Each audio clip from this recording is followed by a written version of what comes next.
The CEO of a company was in need of a secretary. He spread ads all over town. A few days later, there was a knock on his door. It was a dog. He had a newspaper in his mouth. He opened it to the classifieds page and pointed to the ad that the CEO had placed. The CEO was impressed, but he thought it was a joke, so he decided to test the dog. "Look, I need a secretary who understands the basics of computers." The dog went to one of the secretary's desks, climbed on the chair, turned on the computer and the printer in total tranquility. The CEO was amazed, but decided to go further. "That's good, but I need a secretary who understands spreadsheets."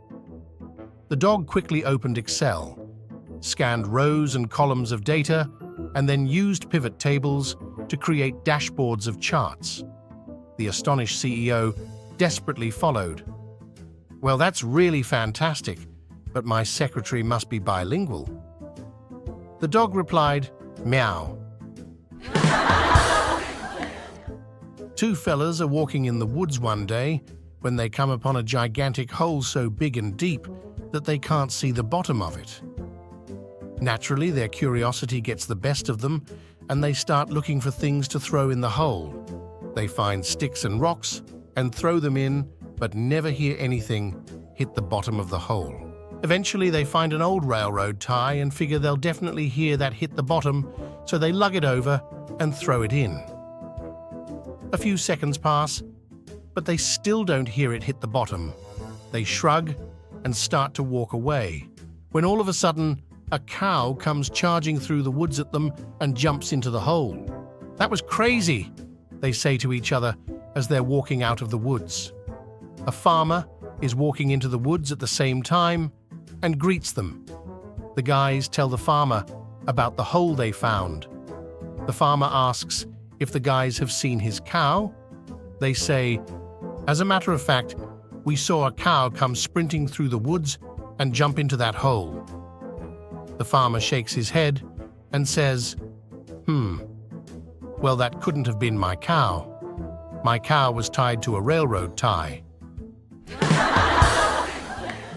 A tired US Army veteran is looking for a seat on a busy British train. He can't find a seat, so he walks up to a British lady and asks, "Madam, may I use your seat?" The British lady responded with, "Can't you see my puppy is sitting here? How rude you Americans are." The army and walks off and tries to find another seat. After a couple minutes of searching, he walks back up to the lady and says, "Please, ma'am, may I have your seat? I am very tired." The woman says, "How inconsiderate of you to ask me again." The man then calmly walks up and throws the dog out of the train window and sits down. The woman starts screaming and demanding that the man be punished. Her husband walks up and says, "You Americans are doing everything wrong.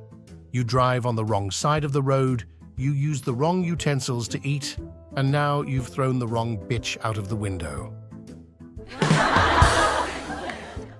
The priest angrily asks the altar boy standing 2 meters away, "Are you secretly drinking the holy wine?" The altar boy remains silent. The priest's anger grows. "I'm asking you, can't you hear me?" "No, I can't hear anything from here, Father." "What do you mean? You're just 2 steps away and you can't hear me." The altar boy smirks. "Why don't we switch places and you'll see?" They swap places. Now the altar boy asks, "Who's embezzling the church donations?" The priest mutters, "You know what? You're right. You really can't hear anything from here." A shepherd is tending his flock in a remote pasture when suddenly a shiny red BMW appears. The driver is a young man in an Armani suit, Ferragamo shoes, and polarized sunglasses. He sticks his head out of the window and asks the shepherd, "Hey, if I can tell you how many sheep you have in your flock, Will you give me one? The shepherd looks at him and agrees. The driver plugs his cell phone into a laptop and connects it to a GPS and starts a remote body heat scan of the area. During the process, he sends some emails. After receiving the answers, he prints a 100-page report on the portable printer in his glove compartment and proudly announces to the shepherd, "You have exactly 1,478 sheep," to which the shepherd answers, "Impressive. You can choose one sheep out of my flock." He observes the man pick up an animal and load it into his car. Then the shepherd says, "If I can tell you exactly what your business is, will you give me back my animal?" "You're on," the young man answers. "You are a McKinsey consultant," says the shepherd promptly. "You are right. How could you possibly guess?" says the man, visibly surprised. "It wasn't a guess," the shepherd replies. "You drive into my field uninvited. You want me to pay you for a piece of information I already know. You answer questions I haven't asked, and you know nothing about my business. Now give me back my dog." A man goes home after being at his mistress' house. However, he realized that he smelled like her perfume. So then he goes to the nearby bar, drinks a couple of glasses of whiskey, and heads home. His wife met him at the door, smelled him, and told him, "You dirty pig. You can pour a gallon of women perfume over yourself, and I'll know that you've been drinking." The guys were on a bike tour. No one wanted to room with Mick because he snored so badly. They decided it wasn't fair to make one of them stay with him the whole time, so they voted to take turns.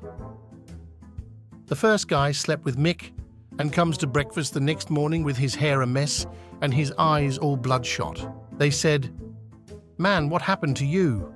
He said, "Mick snored so loudly, I just sat up and watched him all night." The next night, it was a different guy's turn. In the morning, same thing, hair all standing up, eyes all bloodshot. They said, "Man, what happened to you? You look awful." He said, "Man, that Mick shakes the roof with his snoring. I just sat up and watched him all night." The third night was Bill's turn. He was a tanned, older biker, a man's man. The next morning he came to breakfast, bright-eyed and bushy-tailed.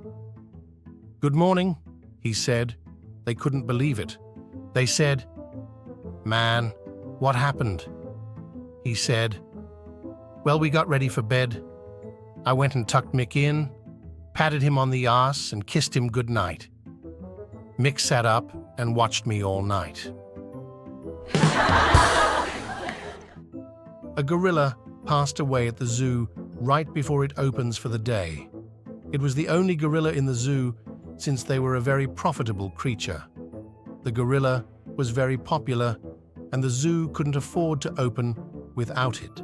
The zoo manager asked one of his employees to wear a gorilla suit for an extra $100 a day to keep the customers satisfied until they found a replacement.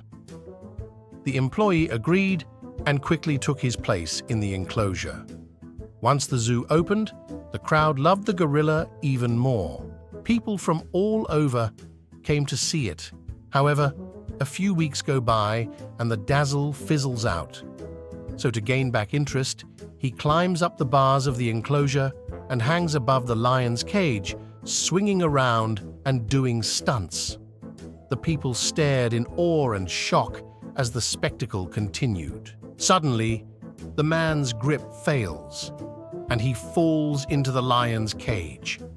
Afraid for his life, he screams, "Help! Help!"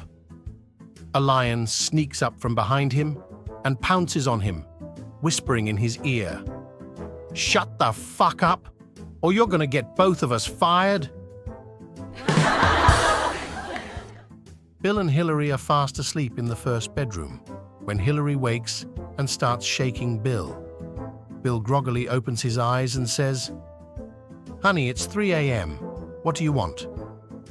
I have to use the bathroom, Hillary replies. Bill responds, please tell me you didn't wake me up just to tell me you have to go to the bathroom. No, Hillary says. I just wanted to tell you to save my spot. There was this old woman who heard a song called 2 Lips and 7 Kisses. She called up information after hearing the song on the radio to get the name of the record company. In dialing, she erroneously called up a gas station and she asked, do you have 2 lips and 7 kisses? The gas station attendant who answered the phone said, no, but I have 2 nuts and 7 inches. So the woman asked, is this a record? To which the man replied, no, it's average. Subscribe to the channel. This is important. It will help me continue my work.